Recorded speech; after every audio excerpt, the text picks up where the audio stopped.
Assalamualaikum warahmatullahi wabarakatuh.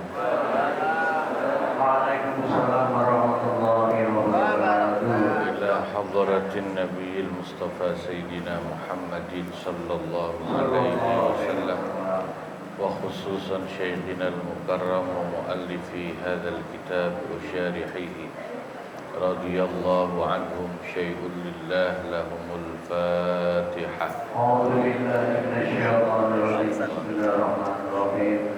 Alhamdulillahi rabbil alamin arrahmanir rahim maliki yaumiddin. Iyyaka na'budu wa iyyaka nasta'in ihdinas siratal mustaqim. Shiratal ladzina an'amta 'alaihim ghairil maghdubi 'alaihim waladdallin. Bismillahirrahmanirrahim. Alhamdulillah wassalatu wassalamu ala Rasulillah Sayyidina Muhammadin wa ala alihi wa sahbihi wa mawala hamma ba'd.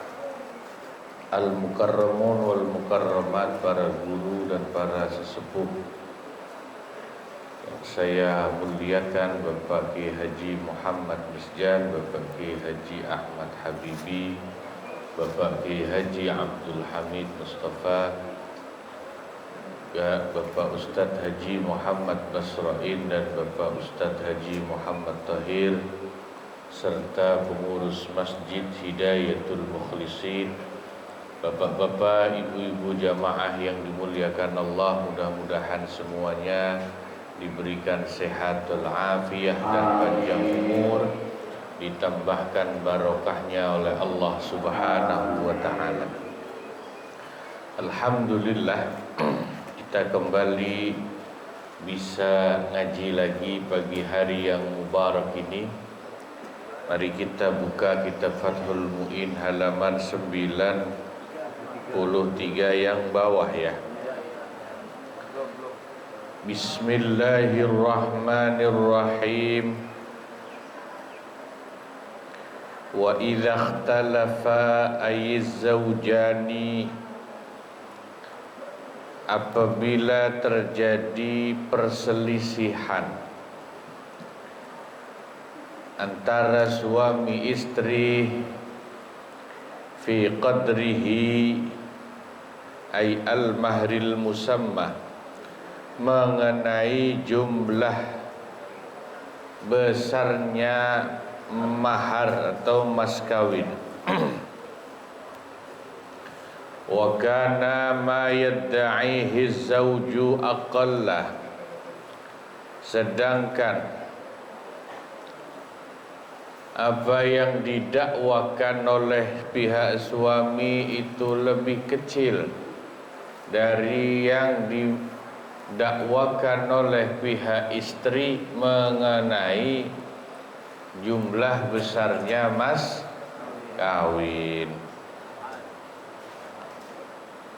Au fi sifatihi, atau perselisihan mas kawin itu mengenai sifat dari mahar tadi.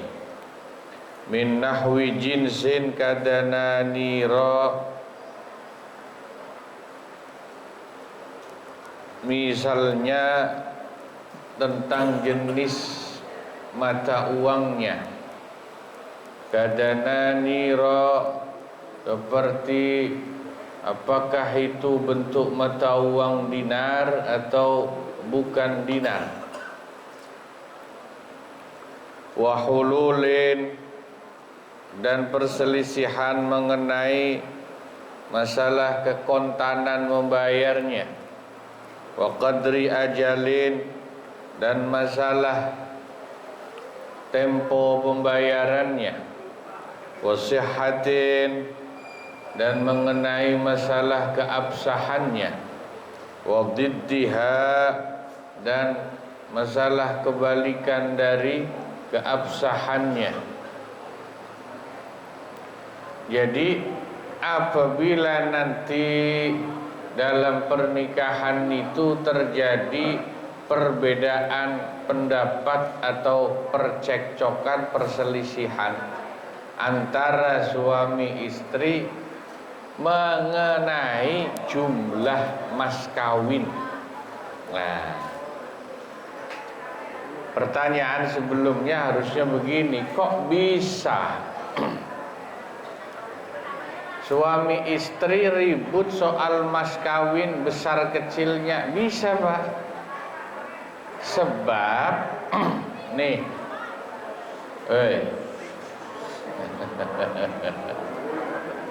yang namanya akad nikah itu tidak diwajibkan menyebutkan mas kawin. Ingat nih,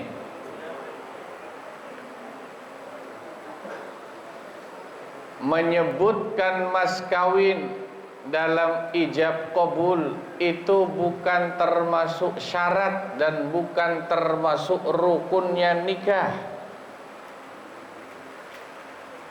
Enggak wajib. Makanya andai kata ada ijab qabul, lafalnya cuman begini, saya nikahkan, saya kawinkan kamu dengan anak perempuan saya, si Fulanah binti Fulan. Udah gitu doang. Lalu dikabul, dijawab saya terima nikahnya Fulanah binti Fulan. Itu sah. Nggak nyebut mas kawin itu sah, Pak. Makanya kudu pinter, kudu ngerti. Diandai kata ada ijab qabul model begitu, sebagai saksi dan yang hadir itu sudah sah. Itu namanya nikahut tafwid. Pokoknya nikah doang gitu, nggak nyebut mas kawin, asal diserahin, dinikahin, itu sah. Nah, karena tidak wajib menyebut mas kawin, nanti kadang-kadang di belakang bisa ribut tuh laki sama perempuan soal mas kawinnya, karena nggak disebut. Pas omong-omongan sebelumnya, si suaminya merasa bilang bahwa dia mau ngasihnya 1 juta gitu ya, tapi si perempuan ngerasanya si suami mau ngasihnya 2 juta. Enggak, kata si lakinya, gue bilangnya 1 juta. Kata si perempuan, enggak, gue dengernya 2 juta. Ribut nih. Nah, ini contohnya. Tahu misalnya dalam masalah sifat dari mas kawin itu, kadananir, mata uangnya, si suami misalnya bilangnya dinar, si perempuan enggak, situ bilangnya dirham. Orang Arab. Kalau orang Indonesia mungkin ributnya, kata si istri, dulu kan bilangnya mau ngasihnya dolar. Enggak, kata siapa? Kata lakinya rupiah gua ngomongnya. Ribut lagi nih ya kan. Itu sifat atau jenis dari mas kawin misalnya.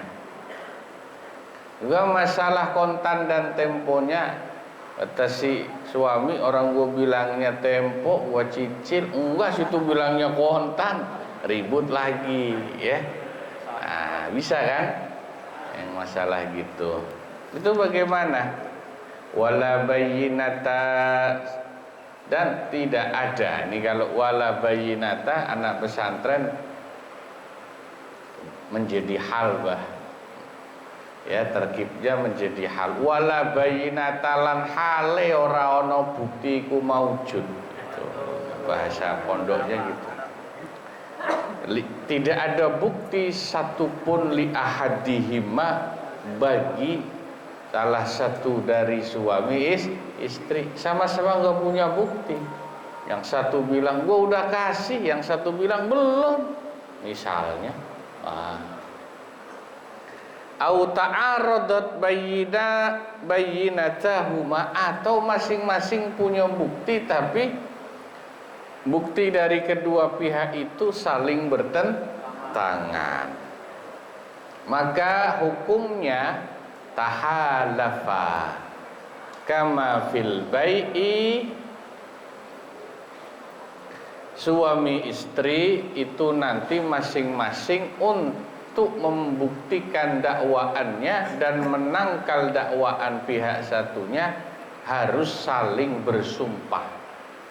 Sebagaimana kalau ada ikhtilaful mutabayi'ain, sebagaimana terjadi perselisihan dalam kasus hukum penjual dan pembeli.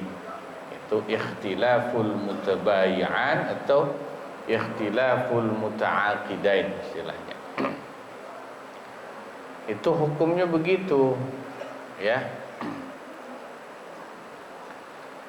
Masing-masing sumpah kalau nggak punya bukti, kecuali punya bukti dan buktinya tidak bertentangan, maka sumpah itu tidak perlu, atau bukti itu bisa mematahkan sumpah dari pihak yang satunya. Contoh bukti itu begini, waktu ngasih ada fotonya, ada kwitansinya. Nih fotonya, gua fotoin waktu gua kasih, kata lakinya. Nah, tuh si perempuan nggak bisa tuh membantah dan mengelak. Atau waktu ngomong di videoin, dulu janji ngasih maharnya ini ada videonya. Itu juga bukti, jadi nggak bisa ngelak.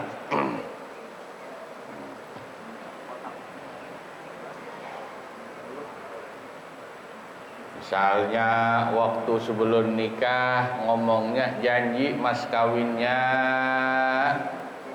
mobil baru, begitu nikah kuncinya doang misalnya yang dikasih, tapi udah di videoin, nih videonya buktinya. Si akang mau bilangnya mas kawinnya mau mobil, kenapa kuncinya doang, kunci Inggris lagi misalnya. Itu begitu ya. Lalu kalau sudah saling sumpah, thumma ba'da tahalufi yafsakhul musamma, kemudian sesudah saling bersumpah antara suami istri mengenai mas kawin yang mereka dakwakan itu, gugurlah, batallah kedudukan mahar musamma itu. Mas kawin yang dulu disebut udah nggak berlaku itu. Lalu yang berlaku wajib apa? Wajibu, dan menjadi wajib mahrul misli, mas kawin yang disebut mahar misil. Wa in zada ala ma idda'athu zaujah, meskipun mahar misil itu ternyata lebih banyak jumlahnya dibanding yang dituntut oleh istri.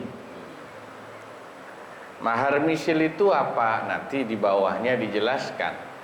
Definisi mahar misil itu apa? Ngukurnya bagaimana? Itu jumlahnya berapa? Tapi sebelum lanjut, kita lanjut pembahasan mengenai perselisihan suami istri. Di kitab Fathul Mu'in nggak disebut perselisihan tentang apakah sudah dikasih atau belum mas kawinnya. Ini kan cuman masalah jumlahnya mas kawinnya, jenis mata uangnya, tentang kontan dan atau nyicilnya. Maka apabila suami istri itu berbeda pendapat, si suami mengaku mas kawinnya sudah diberikan, sedangkan si istri mengaku belum diberi, dan masing-masing tidak punya bukti, maka fal qawlu qawluz zaujah. Kalau sama-sama berani sumpah, maka yang dimenangkan, diterima menurut Imam Syafi'i adalah qauluz zaujah, ucapan si istri bahwa dia belum diberi mas kawin. Karena li'anna aslal mas'alah annal mahra fi zimmatiz zauj, karena yang menjadi dasar masalah itu, pokok permasalahan itu landasannya yang namanya mas kawin itu emang tanggungan suami. kewajiban Jadi mas kawin itu wajib, tapi bukan syarat dan rukun akad nikah ya. Nah ini makanya wajib tetap hukumnya.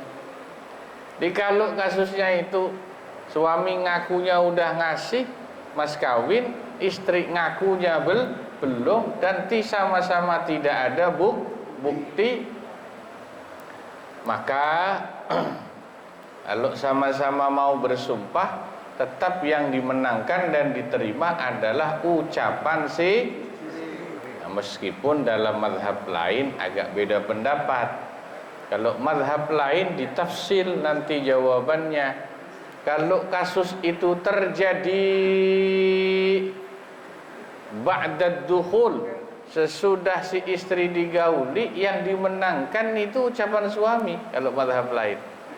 Tapi kalau qabla dukhul, sebelum digauli, yang diterima adalah ucapan si istri. Tapi kalau mazhab Syafi'i pokoknya tetap yang diterima itu, yang dimenangkan itu ucapan istri tentang masalah dia belum mendapatkan mas kawin itu. Makanya memang yang paling aman mas kawin itu diserahkan pada waktu ijab kabul sekalian, kan dipoto kalau pas akad nikah ya kan, nggak mungkin nggak dipoto dong, dipoto, divideoin, jadi bukti, sehingga nggak bisa nuntut belum dikasih mas kawinnya misalnya. Nah ini paling aman begitu. Nah, sebelum kita lanjut tentang mahar misil, ada titipan pertanyaan dari jamaah. Pertanyaannya begini, bulan Januari 2025 mempunyai harta emas sebanyak 100 gram. Kemudian di bulan Juni, ini bulan Juni nih ya, 2025 membeli lagi emas sebanyak 100 gram. Jadi kan punya 200.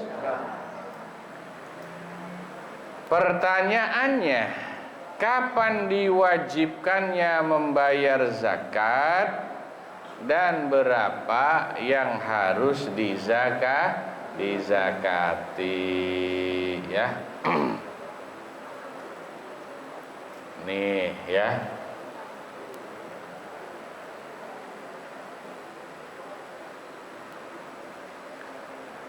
Jadi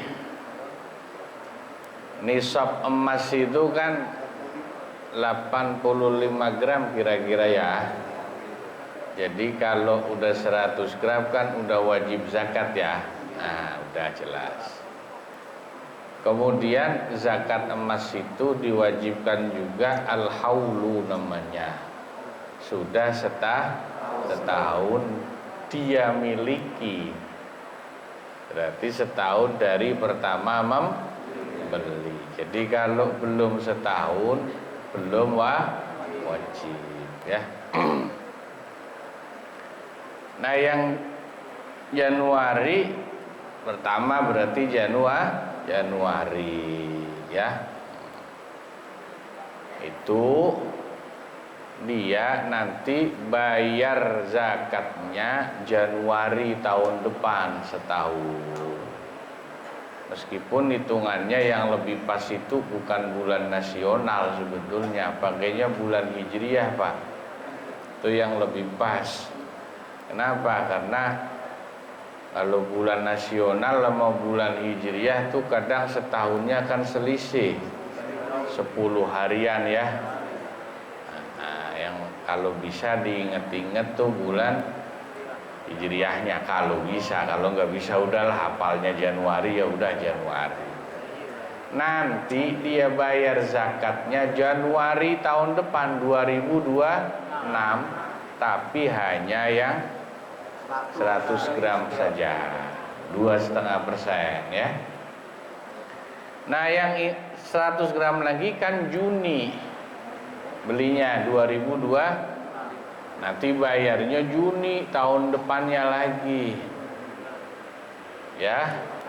Jadi tidak sekaligus ya. Nah, nanti Januari 2007 tuh udah lebih setahun tuh berarti dari pembelian yang Juni, baru dihitung global 200 gram. Kalau emang masih utuh belum dijual, langsung zakatnya dikeluarkan 2,5% dari 200 gram itu, begitu ya. Nah, itu cara menghitung zakat emas ya. Itu pun dengan catatan emasnya itu emas yang tidak dipakai buat perhiasan, buat nampang, buat ya gaya lah ya ibu-ibu. Berarti biasanya emas yang memang diniatkan untuk simpanan, investasi seperti logam mulia, atau ya pokoknya niatnya disimpan doang. Nah, itu yang wajib zakat. Wa yarghabu wallahu a'lam bishawab. Nah, sampai sini dulu, moga-moga manfaat. Kurang lebihnya mohon maaf. Wassalamualaikum warahmatullahi wabarakatuh.